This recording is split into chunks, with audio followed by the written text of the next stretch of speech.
Hey guys, welcome back. This is episode 5 of Coachohaple. In this series, I take gameplay from you guys, my subscribers, and analyze it to give you tips and tricks that you can really use. If you want to get in contact with the show or apply to be on a future episode, tweet at the hashtag Coachohaple, or in the description of this video, put your gamertag. Make sure to put your gamertag, whether you tweet me or put it in the description, that way I can find you. Sorry for PS3 guys, this is Xbox only because I have to be able to go get your recently played games. This gameplay comes from T3xanGaming. You've probably seen him on my channel. I've done a couple different things with him, given him a couple shout outs. I've had a lot of fun playing with him recently, and I thought it'd be fun to analyze his gameplay, both as a learning experience for me and for you guys, because he is a really good player. He can drop a swarm almost any game he chooses.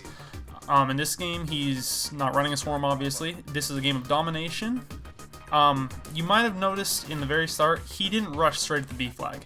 I like that tactic because what he did instead was he rushed left side to get their cutoff to keep them from getting B flag. Because really, when most people play domination, they run it. It's like old trench warfare tactics. Everyone runs straight to the point and just faces off right at B flag to get that point. However, that's kind of a weak move because if you just run straight at the B flag, you're in an even engagement every time. When he flanks around the enemy like he did, that gives him an opportunity to cut them off and allow his team to capture B. Great move. I like this play right here. This is a nice quick scope he gets. Wall bang and then another.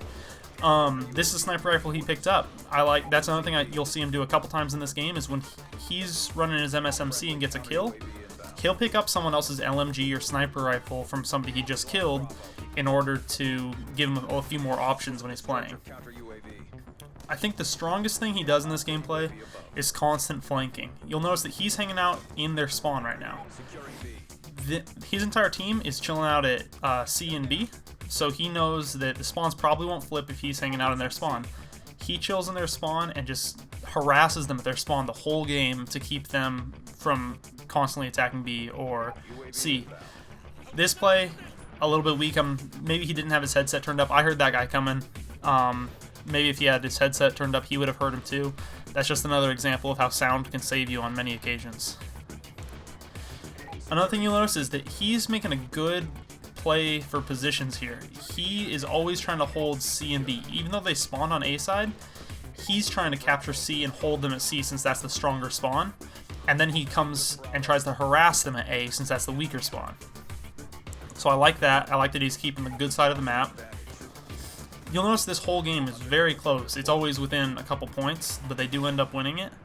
Not to give any spoilers, but I like that he's using the MSMC. It is a little bit interesting that he isn't running a lot of attachments on it or anything. He's running, I think, 4 perks and a bunch of equipment and stuff like that.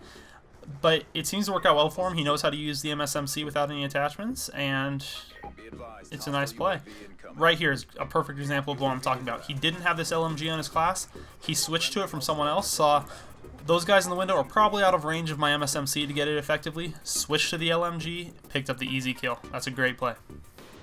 Again, you'll notice, look, going for the window, I'm going to switch from my MSMC to the LMG. Now I'm running, I'm going to switch back to the MSMC. It's great to switch back and forth between a long-range weapon and a mobile weapon, depending on what part of the map you go into.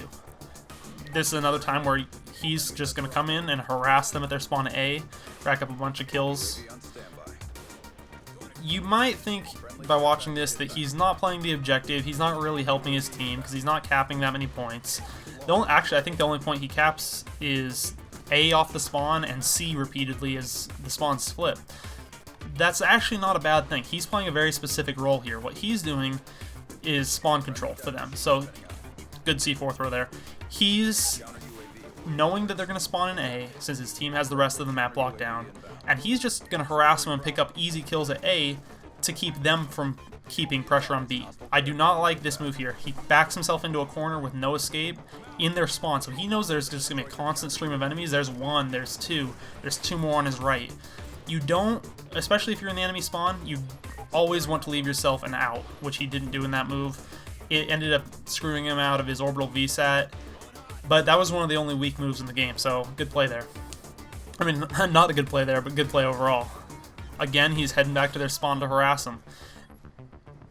That's an important position to play, but also a tip for you guys, make sure that you don't have too many people playing that position. 1 or 2 people max should be harassing the enemy team in their spawn. And it is important to have someone play that position, but you don't want it to be overplayed. Anyways, guys, I hope you enjoyed this beast gameplay from T3xanGaming. If you enjoyed the video, make sure to like, favorite, and subscribe. Comment in the description below with your gamer tag if you want to be on next week's episode, and I will talk to you later. Have a nice day.